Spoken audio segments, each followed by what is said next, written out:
Chapter 5, Ancient India. Section 3, The Legacy of India and the Mughal Empire.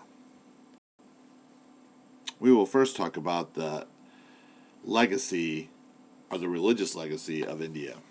And in the previous section, we talked about, especially with the Hindu religion, we talked about yoga being a meditation practice. And we know that today, yoga is still practiced in a lot of health clubs.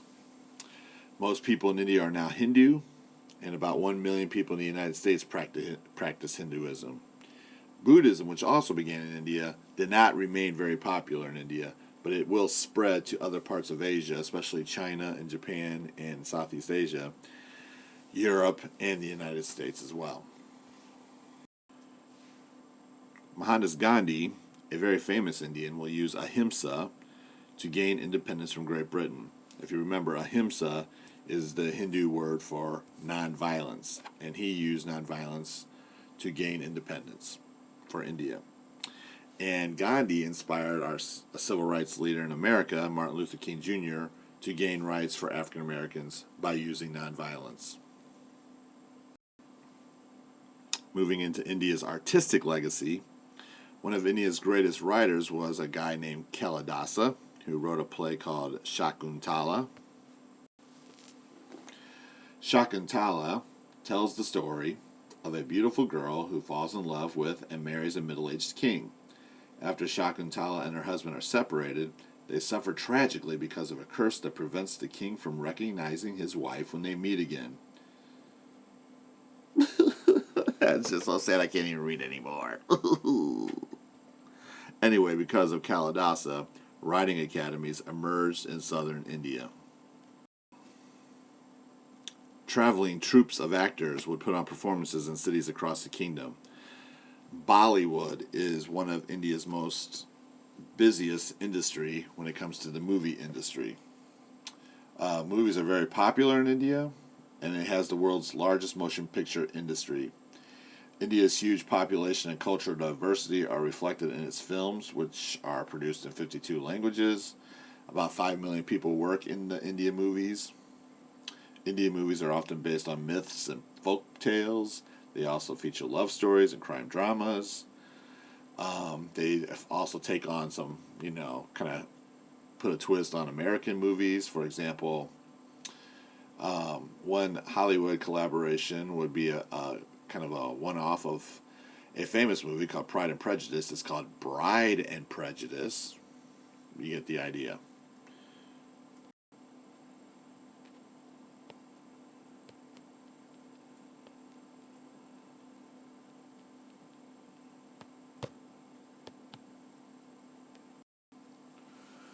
When it comes to architecture, buildings were made out of stone and mostly had high pyramidal roofs, as you can tell in this picture right here. You can see the kind of the pyramid type shape on this temple, which is called Angkor Wat, which is found in the country of Cambodia. This is an example of a Buddhist temple. Moving on to the legacy of Indian mathematics, a lot of what we use today in math comes from India.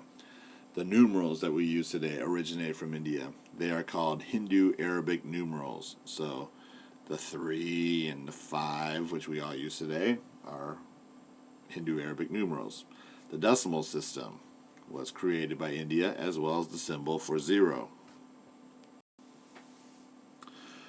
The early history of the Mughals.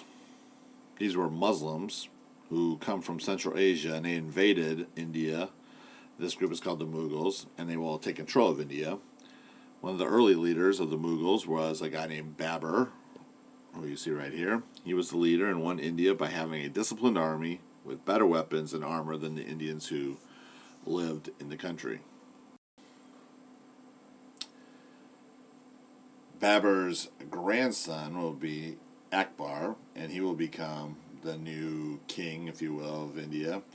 And he had an army that was equipped with cannons, which you didn't really see often in this time period.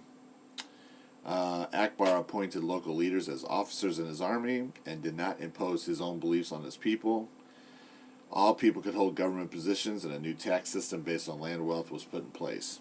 Now, his rule is a lot different than his grandfather, Babur's, Babur was harsh to the Hindu people in India, where Akbar was more welcoming and caring. We're going to talk about a few more of Akbar's successors. One was his son named Jahangir.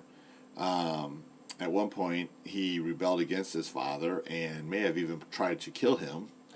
But even so, Akbar made him his successor. Now, he was married to a Persian princess named Nur Jahan, and she actually was the one who had all the power. Jahangir did not have a lot of power. He was really a weak ruler, so his wife was really the one who had the power. She placed members of her own family in key government positions, and as Jahangir grew older, she began to plot who would succeed him.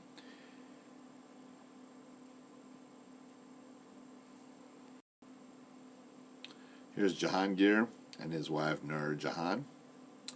The next guy is Shah Jahan, who, as ruler, he built a wonderful tomb for his wife.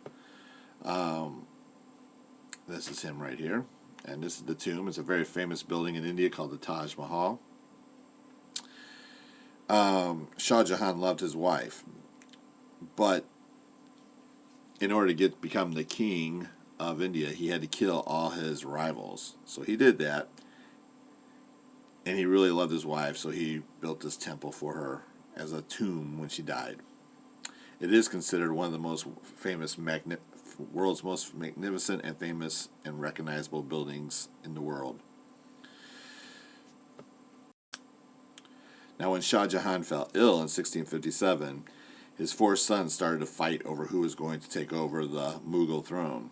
The third son, Aurangzeb, gained the upper hand, and he did this by executing two of his brothers to remove them as rivals. He then put his father, Shah Jahan, in prison, where he died 8 years later. That's Aurangzeb. After Aurangzeb, the empire, the Mughal Empire, will decline. That's